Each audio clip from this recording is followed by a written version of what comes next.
Hey guys good morning.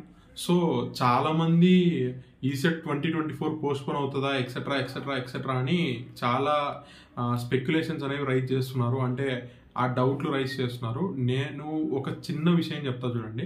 మామూలుగా ఏదైనా recruitment exams అనుకోండి, లైక్ జాబ్ రిలేటెడ్ ఎగ్జామ్స్ అనుకోండి, అక్కడ పోస్ట్పోన్ అయ్యేకి ఛాన్స్ ఉంటుంది. బికాస్ గవర్నమెంట్ సడన్గా వదిలింది ఎక్సెట్రా ఎక్సెట్రా అని ఏదో ఫ్యాక్టర్ వల్ల పోస్ట్పోన్ అయ్యేకి ఛాన్స్ ఉంటుంది.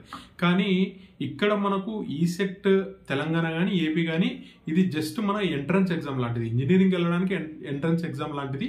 అండ్ అది ఎవ్రీ ఇయర్ జరిగే ప్రొసెసరే. సో నాకు తెలిసి ఈసెట్ ఎగ్జామ్ మీద ఎఫెక్ట్ పడదని నేను అనుకుంటున్నా. ఇంకొకటి, లాస్ట్ టైం అంటే మే 13th అనేది ఎలక్షన్ ఏపీలో అయితే. సో ఇక్కడ చూసుకుంటే కనుక మనకు మే 8th మే 6th 2 ఎగ్జామ్స్. సో కంప్లీట్ అవ్వడానికి చాలా ఈజీగా ఛాన్సెస్ ఉన్నాయి. అంత పెద్ద ఎగ్జామ్ కూడా కాదు. So nothing to worry. ECET exam అయితే యాజ్ ఆఫ్ నో అయితే పోస్ట్పోన్ అయ్యే ఛాన్సెస్ కొంచెం తక్కువనే కనిపిస్తున్నాయి. మీరు ప్రిపరేషన్ అయితే దయచేసి ఆపొద్దు. నేను కొన్ని యూట్యూబ్ ఛానల్స్ చూస్తున్నాను అనమాట. వాళ్ళు చేసేది ఏంటంటే exam postpone exam postpone exam postpone అని చెప్పేసి దాన్ని ఒక 10 వీడియోలు చేయాలని చెప్పి చూస్తున్నారు దాని మీద. సో దయచేసి మీరు దాని గురించి ఆలోచించొద్దండి. నేను ఈవెన్ ఫోన్లో కూడా మాట్లాడినా ఈ విషయం గురించి. డైరెక్ట్గా జేఎన్టీయూ అనంతపూర్ ఎవరైతే ఈసెట్ కమిటీ ఉందో వాళ్ళతోనే మాట్లాడినాను. వాళ్ళు నాకు చెప్పిన విషయం ఏంటంటే ఇప్పటికైతే అసలు దీని గురించి డిస్కషనే లేదు అని చెప్పేసినారు.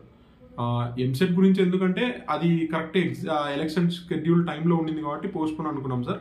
దీని గురించి అయితే అసలు అప్డేటే లేదు అండ్ డిస్కషన్స్ కూడా రాలేదు ఇప్పటి వరకు అని చెప్తున్నారు. సో మీరు ఇట్లాంటి ఫేక్ ఎవరైతే వీడియోస్ చేస్తున్నారో ప్లీజ్ ఇట్లాంటి ఫేక్ వీడియోస్ని నమ్మొద్దండి. యాజ్ ఆఫ్ నో అయితే ఏమీ లేదు. ఒకవేళ అఫీషియల్గా ఏదైనా ఉన్నా కూడా నేను చెప్తాను ఖచ్చితంగా. కొంచెం వెయిట్ చేయండి. ఒకవేళ అక్కడ డిస్కషన్ వచ్చినా కూడా మన వరకు అయితే మనకి ఇన్ఫర్మేషన్ వస్తుంది. సో నేను అప్డేట్ చేస్తాను. Thank you.